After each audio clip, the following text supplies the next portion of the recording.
Hi,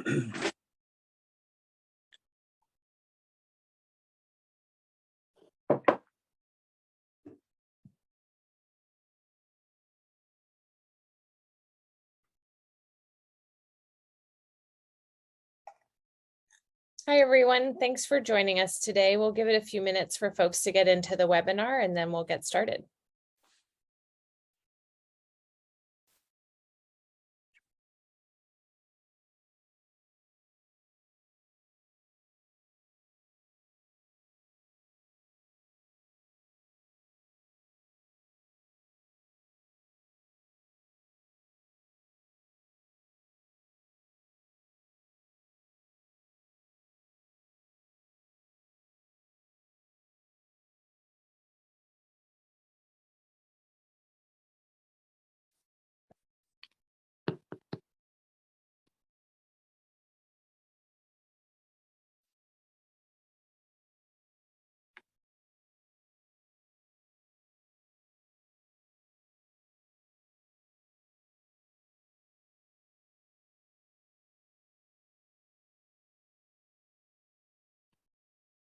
Great. Well, I know we have a lot to get through, so we'll go ahead and get started. It looks like folks are still trickling in, but the numbers have slowed down. So thank you, everyone, for joining us. I am Louise Bedsworth, Executive Director of the Center for Law, Energy, and Environment at Berkeley Law. And thank you so much for joining us for today's Lunch and Learn. As many of you are aware, CLEE is a policy research center within the law school at Berkeley that helps to link the expertise of the law school and the broader campus to build pragmatic policy solutions to our energy and environmental challenges. We work with government, business, and the nonprofit sector throughout all of our work, really trying to tackle problems that require innovative and often interdisciplinary approaches. Through our Lunch and Learn series, we host conversations on a range of environmental topics, trying to unpack complex and pressing policy issues and presenting new and innovative research findings.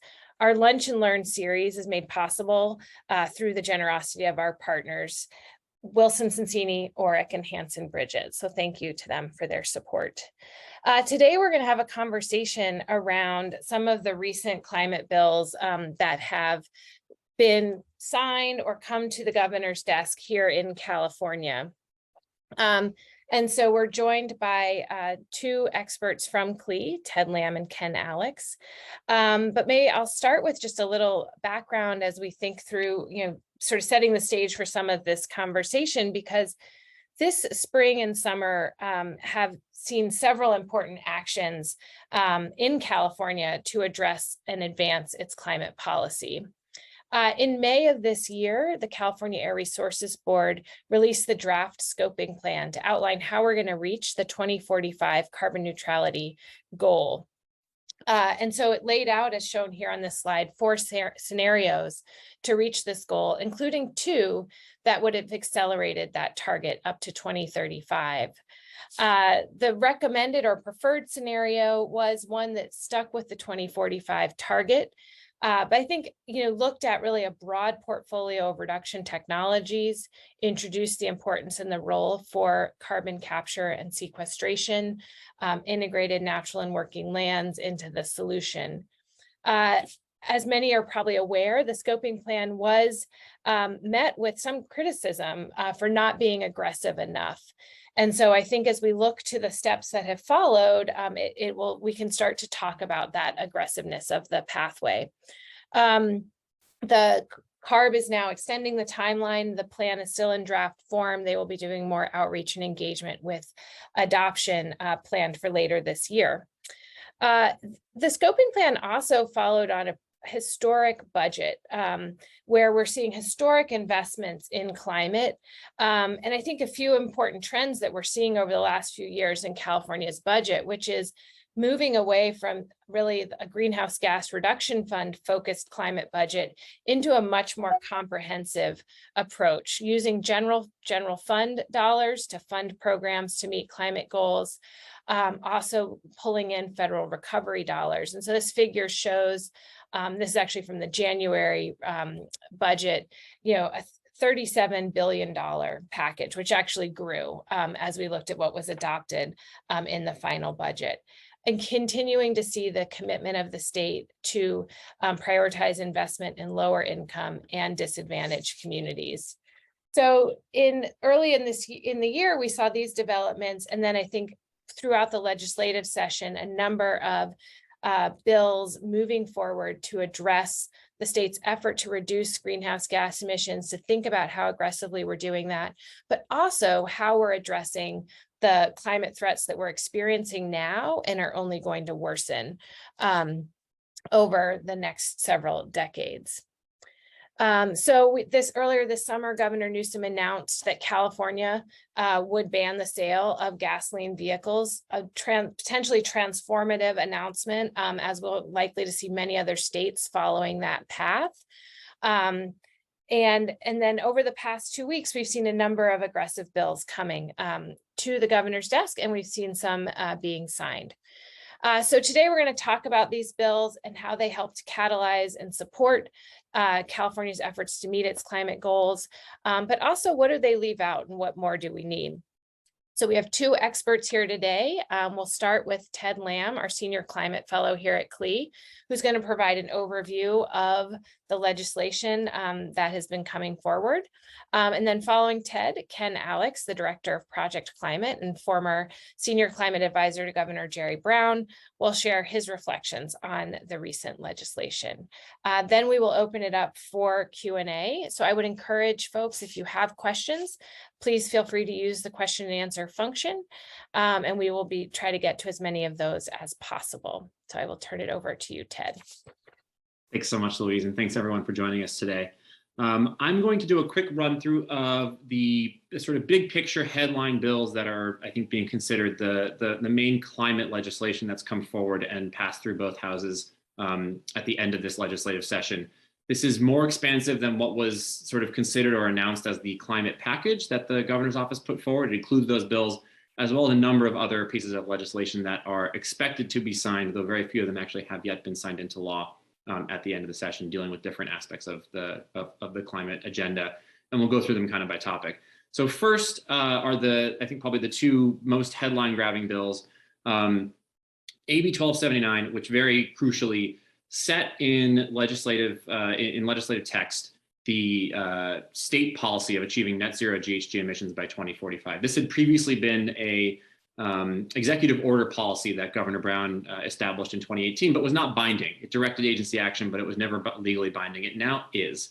And 1279 also does a couple of crucial things. It actually calls for net negative emissions after that time, which is very important.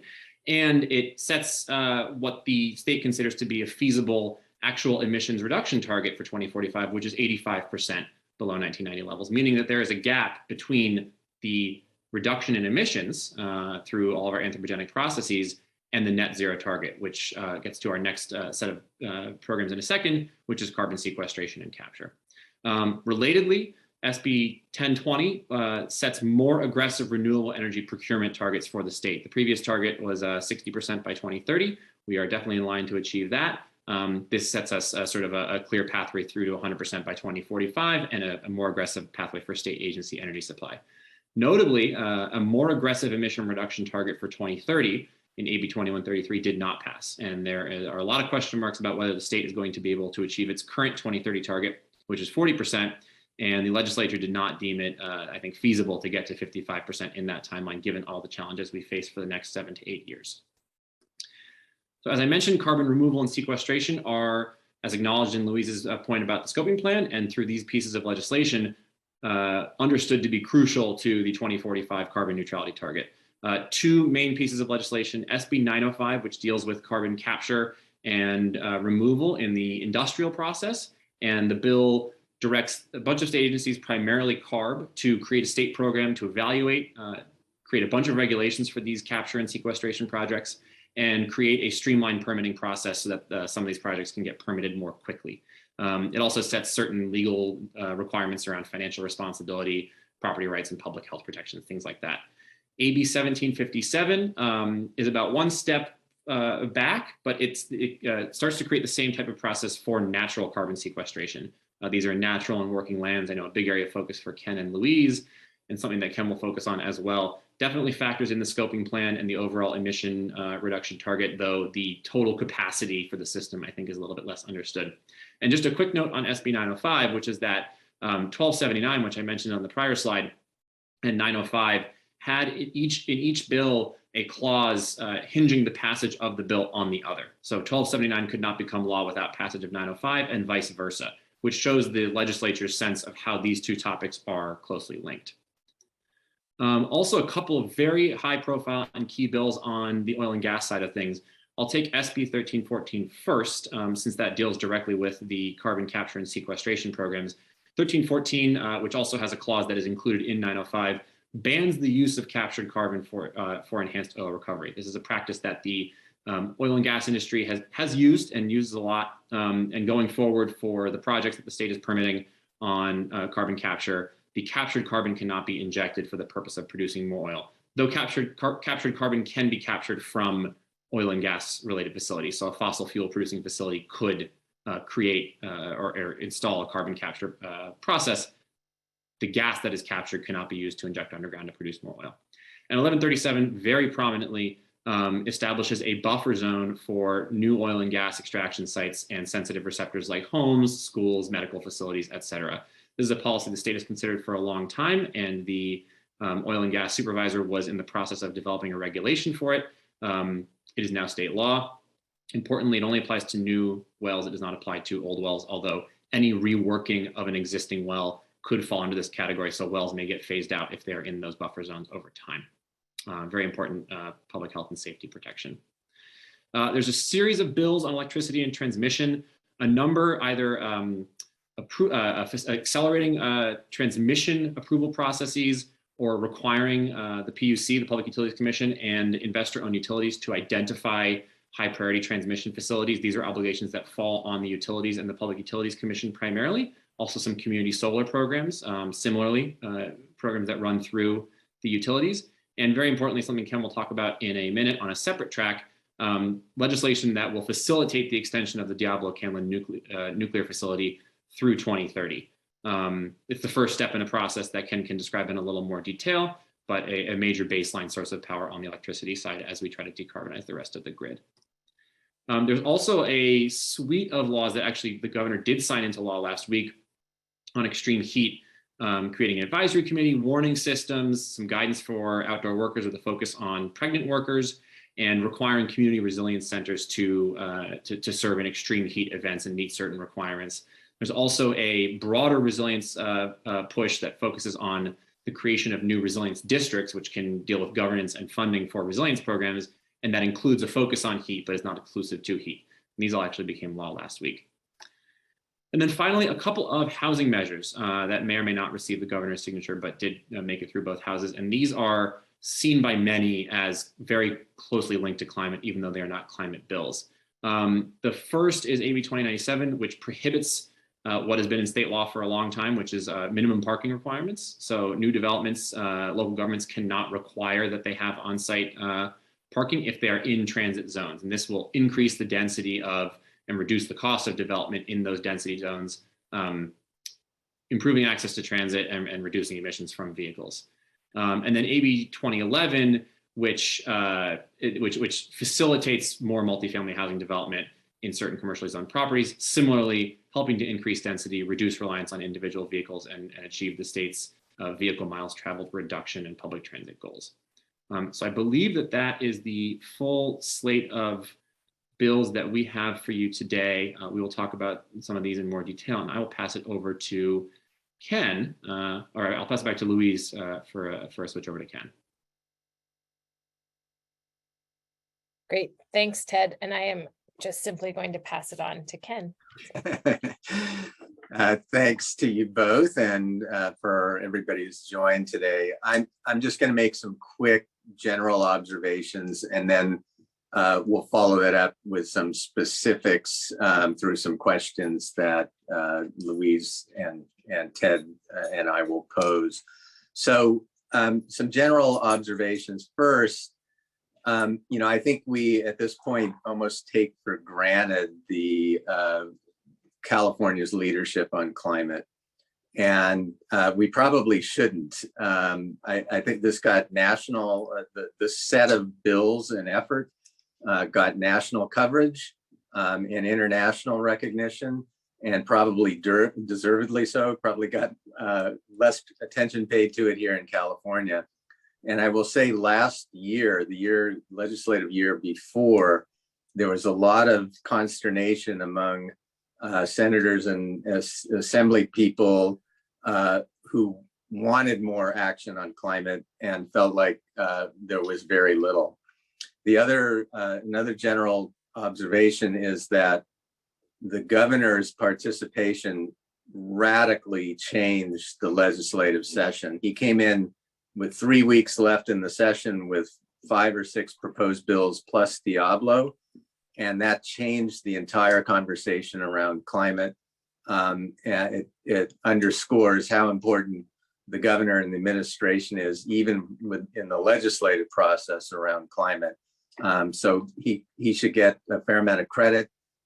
He also probably gets some criticism for coming in so late and really changing the discussion, and probably resulted, and we'll talk a little bit in some specifics, at least in a couple of instances, probably creates some problems because the language of some of these bills may be problematic going forward. And I want to talk a little bit about the oil setback bill in particular, creating some issues. Let's see, some of the bills are, I think, more about aspiration in terms of goal setting. And we can talk a little bit about, you know, sometimes that's a good thing, and sometimes it really simply puts it off to the next administration. The one bill that Ted noted that did not pass was a 55% reduction requirement by 2030. And I will say personally, I'm sort of glad that didn't pass, as much as I want to see aggressive goal setting. I don't really see how we get to 55% in that time frame. It's just too short, given things like, you know, 6-year timeframes for transmission siting and things like that. So some of the bills were more focused on implementation. The carbon capture or sequestration bill, that 905 that Ted talked about, that was also tied to some of the reduction goals. Part of that is because the scoping plan says by 2045, we need about 80 million tons of carbon capture annually. And exactly how we do that is yet to be determined. So that 905 creates some implementation pathways, which I think is quite important. And then Diablo, which I'll talk about a little bit more in a minute, is interesting and probably underscores the political reality of a governor not terribly interested in blackouts and remembering Gray Davis and the energy crisis of 2001. So I'll stop there and throw it back to Louise. Great, thank you both. And yeah, we'll start off with some questions here, and then I do encourage folks to put questions into the Q&A, and we'll move on to those. Maybe since you ended there, you maybe could say a little bit more about what will it take to extend the life of Diablo Canyon? So what would be the next steps if this bill is signed? Yeah, so the Diablo bill extends or potentially extends the life of Diablo from 2025, which it is currently slated to end, out to 2030. The original proposal from the governor was out to 2035. I think I just about said Secretary Laird, but now Senator John Laird represents the district that includes Diablo. I think he and others were quite insistent that it be the shorter time period, 5 years. So normally, the normal process is a very extended multi-year effort to get a license extension for a nuclear power plant. PG&E started that process, I think back in like 2008. They were seeking a 20-year extension at that time. They went through many initial series of NRC document and review requirements. There are issues around seismic safety. There is issues around hazardous waste safety, et cetera, et cetera. But that process was ended in 2018 with the agreement to shut down in 2025. So now they have to go back into the extension process with the NRC. And it normally would take a number of years. It seems almost, well, I was going to say almost certain, but it's unlikely that they'll be able to finish the license extension process by 2025. There is a process, however, to get an interim operating approval, which is probably, it could conceivably extend for most of the 5-year extension period. But in theory, they have to get a full extension process, including environmental review, including a series of other reviews, and then approval from the NRC. So that process has now begun. There's state money, like $600 million. There's a loan approval, $1.4 billion. And there is federal money up to $6 billion, not just for Diablo, but for a number of potential extensions. So all that's going to go forward, and it will be not shocking if there's litigation. Great, thanks.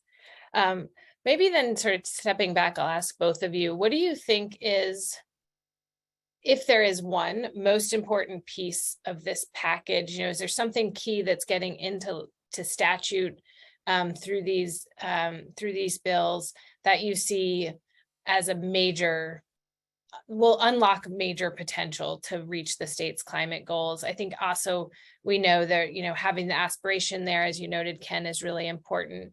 But I'm curious if there are what you all see as the most important elements from a actually starting to make progress on the ground standpoint within this legislation. I'll go first. I can't say most important, but I will say perhaps most interesting or newest from my perspective is 905 and 1314 setting out a process and a set of rules for sequestration and removal of carbon from industrial operations and from the atmosphere. I think there's a lot of controversy around whether and to what extent carbon capture should be considered part of an emission reduction plan, whether it should be considered part of the scoping plan. It's clear that the Air Resources Board is probably going to use some version of it to achieve targets, as you and Ken were describing. I think it's also important to note that there are a few different iterations of what carbon sequestration and carbon removal might look like. There's carbon removal directly from the atmosphere or direct air capture. There's carbon capture from fossil fuel operations, from natural gas plants and in other states from coal facilities. And then there's carbon capture from certain industrial processes like cement and steel production that it emits certain amounts of carbon, essentially whether or not you electrify them. It's inherent to the chemical process. In California, we're primarily focused on the latter and on direct air capture. But all three may be necessary to some extent to achieve decarbonization goals. And I think it's really important to note that what the state is doing in this legislation is kicking off the process of setting rules and kicking off the process of developing permitting and public health protection processes. No state has really done that in a fully comprehensive way. And it's going to be a many-month, multi-year process to develop a full suite of rules for all those different applications I described. If it is essential to achieving the 2045 goal, which I think that the legislation that was passed through both houses this last month suggests it is, and which the Air Resources Board and other studies have indicated that it will be, then the state has to have a set of rules for those projects. Whether people disagree with how they should be applied, the state needs to have an agency in charge, and the state needs to have rules for how to permit them and permit the applications we know we need. So I think that is perhaps the most interesting and sort of crucial component, though we'll see down the road how many of those projects actually end up getting built here in California and how crucial they are to the net GHG goals. Okay, well, I will add my 2 cents I'll actually want to highlight two separate bills that probably got less attention than some of the others. The first is one that was on Ted's slide, SB 1757. This has to do with natural and working lands. It's actually AB 1757. Sorry about that. It on its face, it doesn't look too dramatic. It requires a setting of targets by the Natural Resources Agency for natural carbon sequestration and nature-based solutions. By 2024, they'll set targets for 2030, 2038, and 2045. That's the first real requirement for that, and therefore it'll require more work on the inventory. CARB actually does an ecosystems carbon inventory already. The last one was from 2018, but I think it needs to get more sophisticated. That's one piece of it. The second is that it needs to be integrated into the scoping plan, which means that we will for sure have targets and hopefully fairly realistic ones that look at the implications for fire, that look at the potential for sequestration, that look at regenerative agriculture efforts, restoration of wetlands, et cetera, all of which are quite complicated, complex, sometimes expensive, but are absolutely essential for our climate policy. It sets up an expert advisory committee, which I think is quite important. The data itself has to be published, and there needs to be standardized tracking methods. So I'm really happy to see this bill. It kind of was one of the quieter pieces that went forward. Having worked on nature-based solutions, natural and working lands issues for quite a number of years, it's really great to see it finally become part of the mainstream effort in California. So very pleased about that. The other bill I want to mention quickly is the last one on Ted's slide, which was AB 2011, that had to do with housing on commercial strips. This is based, at least in part, on something that Peter Cowthorpe, well-known planner, designer, has been promoting for quite a number of years, sometimes called Grand Boulevards, an effort to take some of our commercial strips, which are wide highways, usually with parking lots on either side, and then set back retail, and try to change those into multi-use active transportation areas. Whether this bill gets us to that point and whether developers want to jump into it remains to be seen, but it's a serious effort to try to change out some of these wide boulevards that have pretty limited access unless you're in a car. So I'd be very curious to see how that proceeds. There's other stuff too, but those are my two highlights. Great, thanks. We have a lot of questions coming in, so I am going to turn to those and then and see what hopefully we can get through as many as possible. The first one relates to SB 1137, and wondering whether there was any discussion of not allowing new wells at all. The buffer, this establishes a buffer, but was there any discussion of banning new wells, which I know has been a conversation for quite some time? We weren't privy to all of the conversations, of course. I don't think that was the primary subject. I think there was a lot of discussion about, whether 3,200 feet was the right setback, what are the criteria for it, et cetera. The short answer is no, but I don't think that, complete ban was in the offing, reminding folks that Californians still drive 300 billion vehicle miles a year and mostly on gas. So probably not entirely viable in the, next couple of years.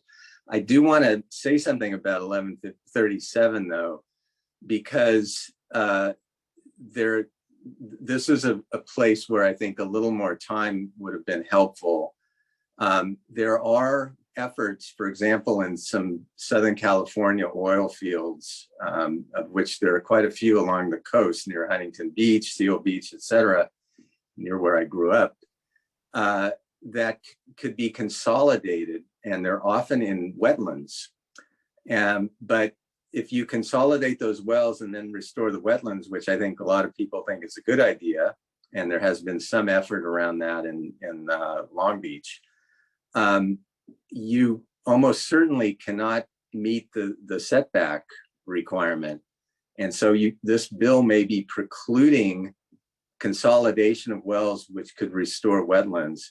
And I think there needs to be some further evaluation of that. That's just one example. There's some other issues there, particularly with existing wells that are fairly close to housing that could be improved. And so we'll have to see if there's any cleanup legislation around that.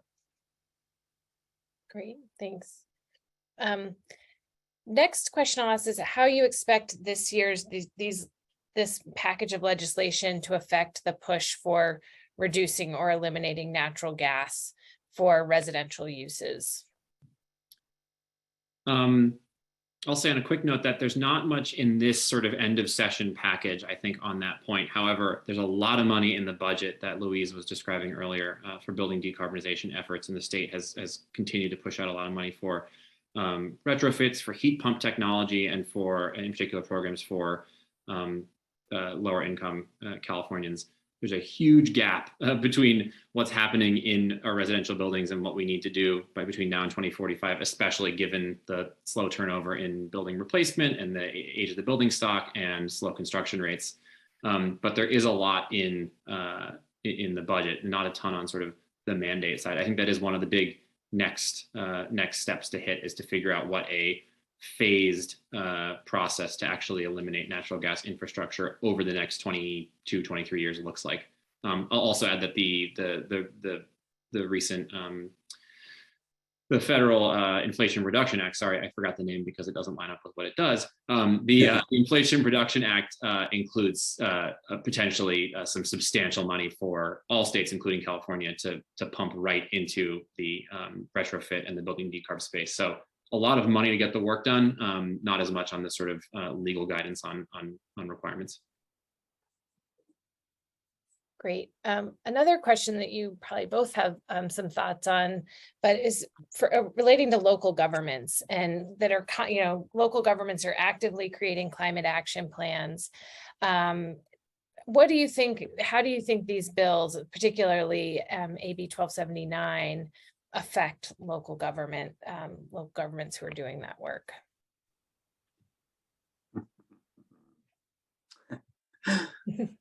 I'm kind of thinking through, yeah. So when you say 1279, just to remind people, that's the one that puts into law some of the dates certain for goals. So including 85% reduction by 2045 and net negative emissions after 2045. There's some other interim goals.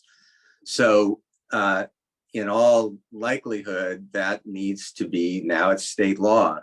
So that needs to be translated to local plans, climate action plans. There's some Supreme Court cases on point that say that it may not be entirely controlling what the state law says. It has to be based on the science. Having said that, it is evidence of the state's view of what that is, and so it's not irrelevant. And so I think plans going forward will probably, if they haven't already, will need to reflect what cities and counties are doing that's consistent with those reduction goals. I'll just add on top of that, the question, also asked what should local governments be doing in the midst of these changes and improved targets. And I'll just put a minor plug for a little bit of work we're doing right now, which is local governments need to be shifting from issuing the climate action plan and identifying what they need to do to achieve emission reduction targets, whatever those are, whether it's 40% or 55% or net neutral. And they need to shift into a mode where they're figuring out how to pay for and implement those actions.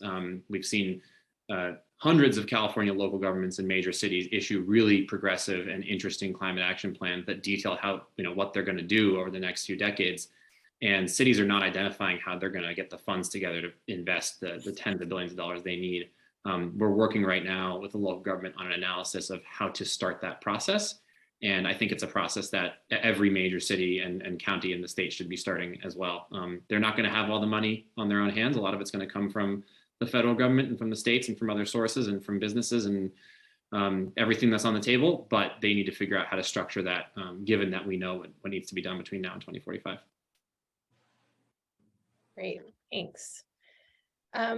This is probably quick, and I don't know if either of you know if any of these bills touch specifically on storage, which we know is a key part of our energy future. Were they included in any of this legislation? Are you aware? I don't believe that thing that I saw that was specifically on storage. I believe there was the community solar bill. I think it was 2316 that I mentioned at the end of the electricity group. I believe includes some storage and resilience type installations as well on the distributed generation side. I didn't see a ton on storage here, though. A big focus on transmission. Great. This is a question I will start with Ken on, which is that generally CEQA has been used to slow or stop developments that certain groups oppose.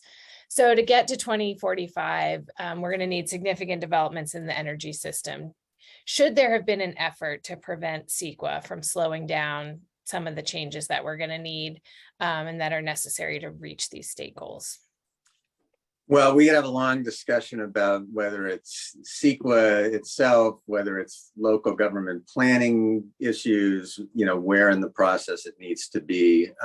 But having said that, taking the foundation of the question as reasonable, there are a series of CEQA streamlining pieces in this. One that I already mentioned was AB 2011, which basically exempts certain developments along grand boulevards from a lot of CEQA review. Another is, I'll forget all the numbers here, but one of the transmission bills streamlines that process and limits review, which I think is hugely needed. You cannot, at this point, take 6 years to have new transmission put in. So that's extremely important. Another bill that we didn't talk about, but it gives, historically the Energy Commission was the permitter for large-scale gas-fired power plants, but they did not have permitting authority for renewables. There is now a bill that creates an option for the developer to go to the Energy Commission, which is a streamlined process as compared to the CEQA siting process in local jurisdictions.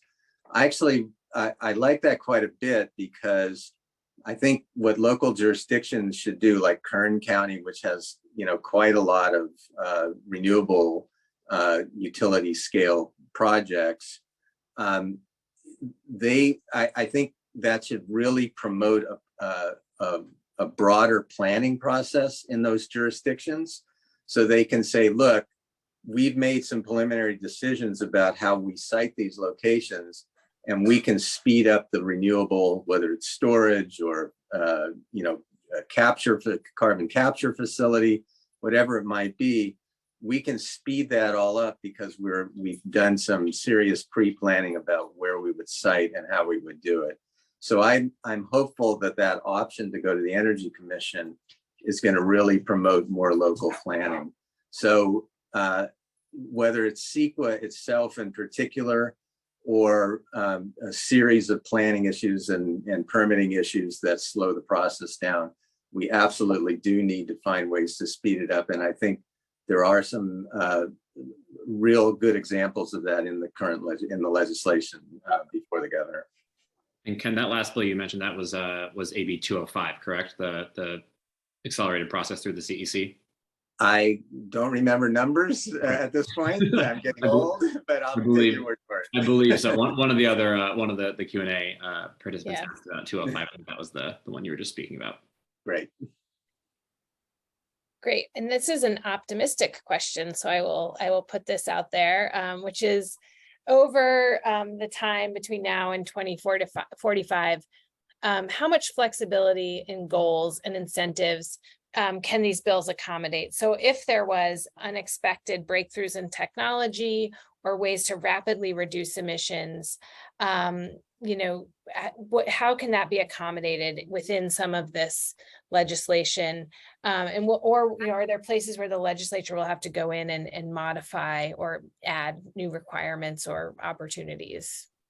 So I guess the question broadly is, how rigid of a structure is this? And then what kind of flexibility do we have in there? I'll give a big picture response, which is, I think that especially for the headline targets, it's important to note that those targets, they direct state agencies to roll out a range of policies and regulations to achieve them. So that's just important to note that's the first step. They're not binding on every single entity in the state. They're binding on the Air Resources Board and the PUC and the other entities that are tasked with getting this stuff done.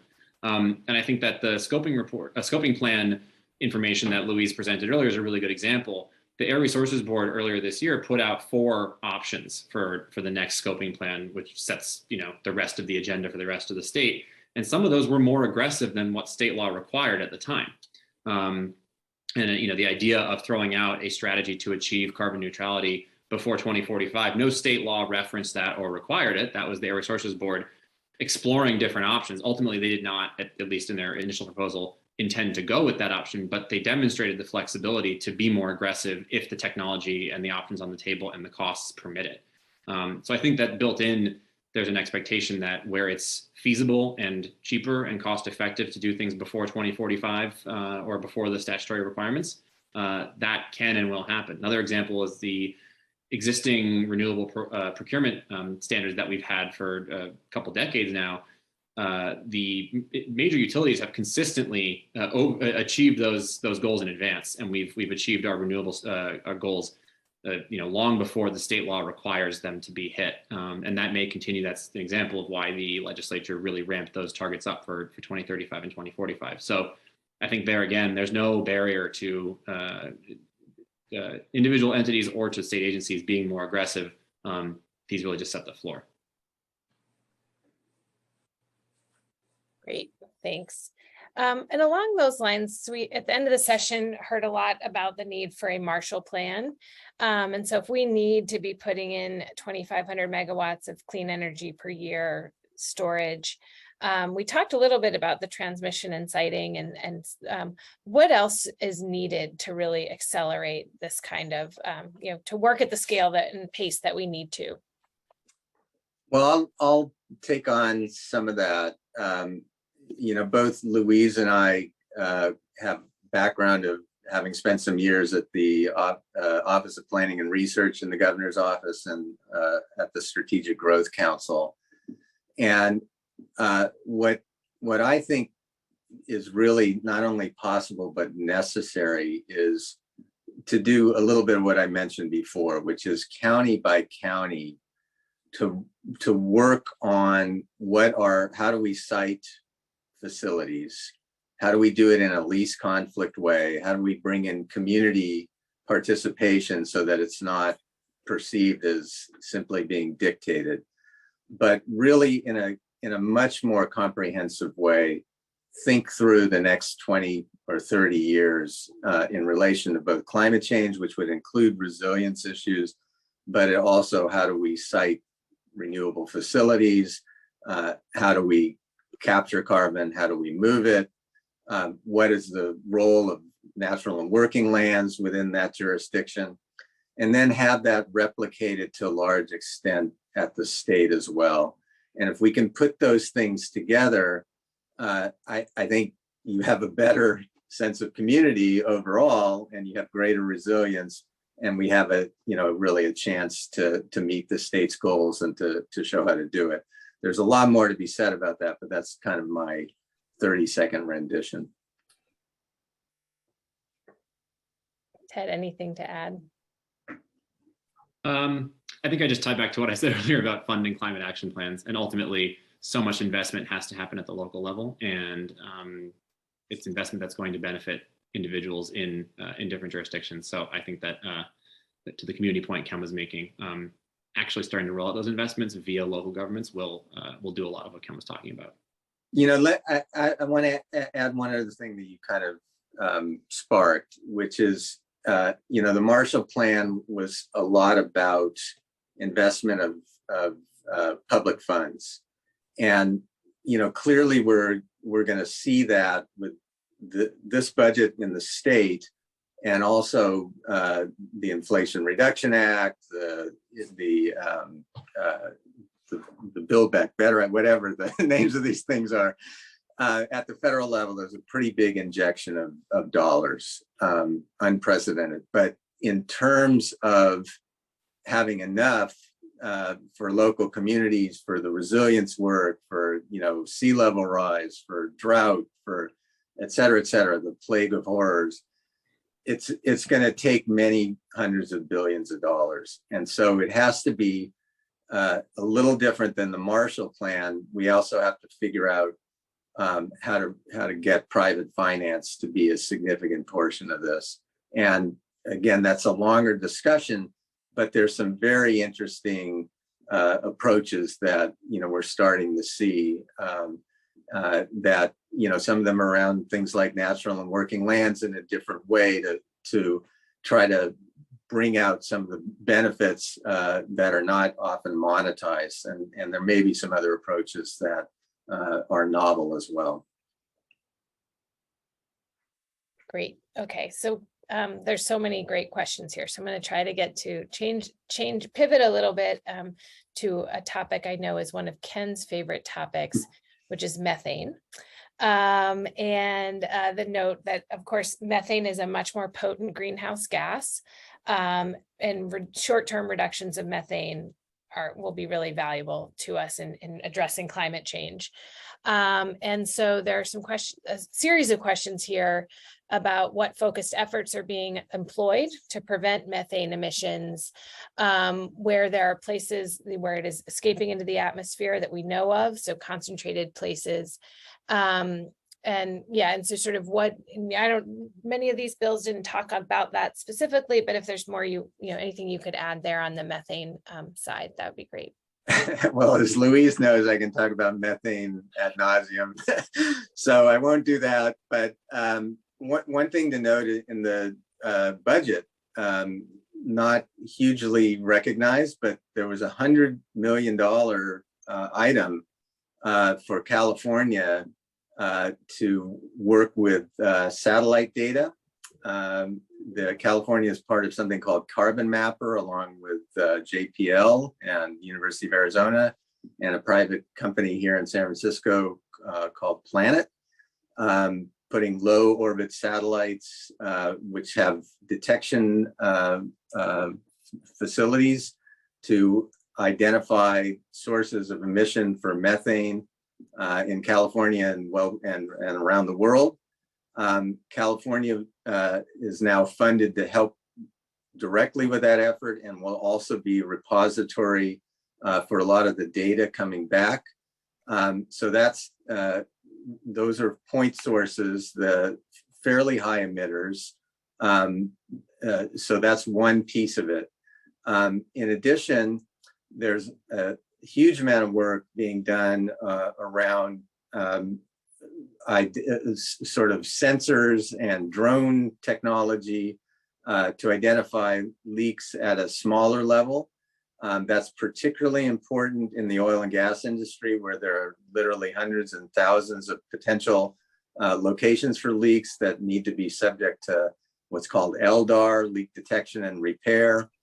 And then landfills, which currently have been less subject to leak detection. There's some pretty inexpensive approaches to reducing leaks and emissions from landfills. One being diversion of organic waste, the second being biocovers. We can do a whole discussion about that. Agriculture is the largest source of methane emission in California and worldwide, interestingly enough, primarily livestock emissions. Lots of work and funding for efforts both on the manure emission side and on the enteric emission side around different options. California is the only, I don't know if it still is, but it was the first jurisdiction to have actual emission level limits and reductions requirements in law for methane. And it applies to all three primary sources of methane: oil and gas, agriculture, and waste. So there wasn't a huge amount in this set of legislation at the very end, but California over the last few years has really become a leader in response to methane. We have a website at CLEE with lots of material in this, and we're actually building, we should be live in a couple of weeks, a new website called methaneresources.org, which will have a whole series of material and probably more than you want to know about methane. I'll just tack onto that point real quick. I was going to reference the first of its kind legislative targets as well, and just note that those that bill, Senate Bill 1383, which is from 2016, tied those targets to 2030 as well. And the state has made tremendous progress in reducing methane emissions toward those targets, but much like the broader greenhouse gas emissions target, the 40% by 2030, the methane targets are going to be a real challenge to meet and hold by then. And part of that, as Ken mentioned, is in the livestock sector. California is the #1 dairy producing state in the nation. Many people don't know that. And it is a major industry in the state, and reducing those emissions is a real challenge. The oil and gas stuff is actually a lot easier in many ways than the livestock stuff. And there's a lot of work to do for operators in the state to reduce those emissions. So there is a major state program in place, potentially including a full regulatory program starting in 2024. But a lot of ground to cover between now and 2030. You know, I didn't mention orphan wells, which have been in the news quite a lot lately. And CalGEM, the state agency, is making a big effort around identifying leaks from those wells. And those can be and will be prioritized for both leak detection and repair. So we'll see some more activity around that as well. Great. So I'm going to try to squeeze in 2 more questions in our remaining 6 minutes. So the first is whether you could say something about how this package of legislation could lead to action in other jurisdictions. We know this has been an important role California has played. And so do you see real, specific opportunities here for testing things or spurring innovation that, this package will provide? Yeah, I'll jump in quickly. Just as a historical precedent, it's going on 15 years ago. Jerry Brown sponsored a bill that Nancy Skinner was the author of when she was in the Assembly. She's now in the Senate. It was a very small amount of storage, electrical storage, energy storage, something like 60 megawatts in a system that generates 51,000 megawatts at peak. It was the first bill that created a category of procurement for utilities on storage. And even though it was so tiny, it brought in companies large and small from everywhere in the world to make proposals in California. I think we're going to see that replicated. California has not really been a huge leader on carbon sequestration and carbon geological sequestration, which SB 905 speaks to. But I think this bill is going to move California back towards a leadership role on that. And I think we'll see innovation and effort around it. And I think the reduction goals, as they get incorporated into the scoping plan, are going to have some similar impacts. But Ted, I'll send it over to you. Thanks, Ken. I'll start with two quick points on the reduction goals. I think it's important to note that 1279, if signed by the governor, it'll be the third iteration of emission reduction targets set by the state. A lot of other states in the last few years have gotten close to California's ambition in terms of setting a 2030 or 2040 goal. Very few have set iterative goals, gotten close to or met them, and then continued and gotten more aggressive over time. So I think the example of California re-upping its GHG reduction goals and re-upping the renewable portfolio standard to meet the new ambitions over time is a really, really valuable example as other states get closer to what California has been doing and actually implementing the programs. I'd also say, just in terms of legal precedent, there's potential in the two different carbon sequestration bills to really create comprehensive understandings of how the state can set targets and govern and regulate in this space that we know is going to become increasingly important. To date, the states that have focused in this area are a lot of kind of oil and gas states that are trying to build projects. They're not factoring in how carbon capture and sequestration fits into an emission reduction program. So it's just the first step in that process, but it creates a lot of space for the state to move forward and for other states to copy it. Great, thanks. And so then the last question, maybe just as a closing comment, you guys could say a little bit something about what you think comes next. Do you see additional legislative needs? Do you know what the legislature might focus on next year, or is there something missing that we still need to make sure that the progress that we're making the progress on climate that we need to? I'll jump in. In a way, this is an easy one for me because I spent most of my time in government in the executive branch, and so of course I think a little bit less about legislation than I think about how do you implement. So I think we're at a point where there's always a need for additional legislation and nuance and changes, and as you learn things you have to rejigger, and sometimes that requires legislation, and that's going to continue. That will never change.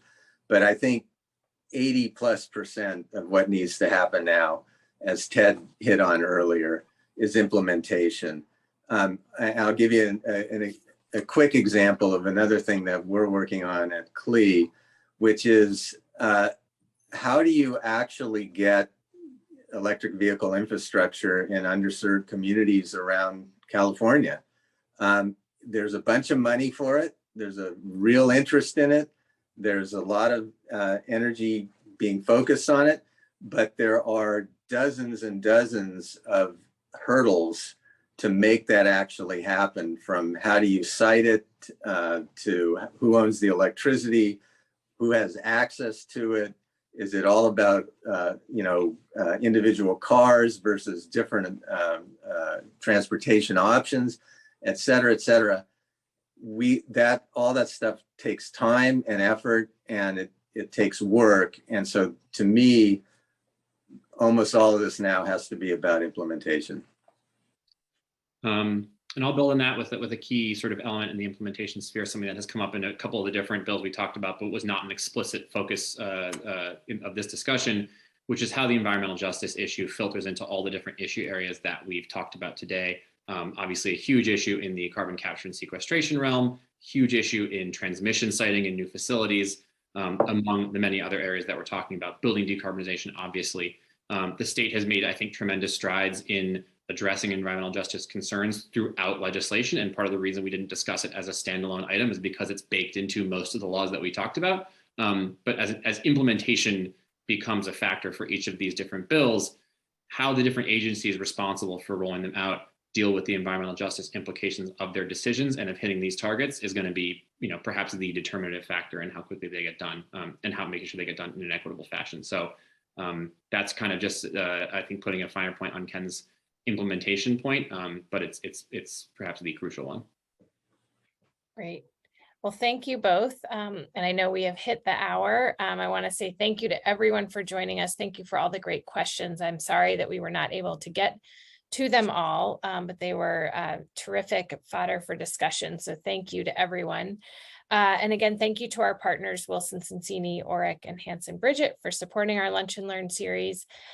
Please stay tuned to see more that we have coming up in the coming weeks, including one on some of the federal climate legislation. So thank you all. Thanks, everyone.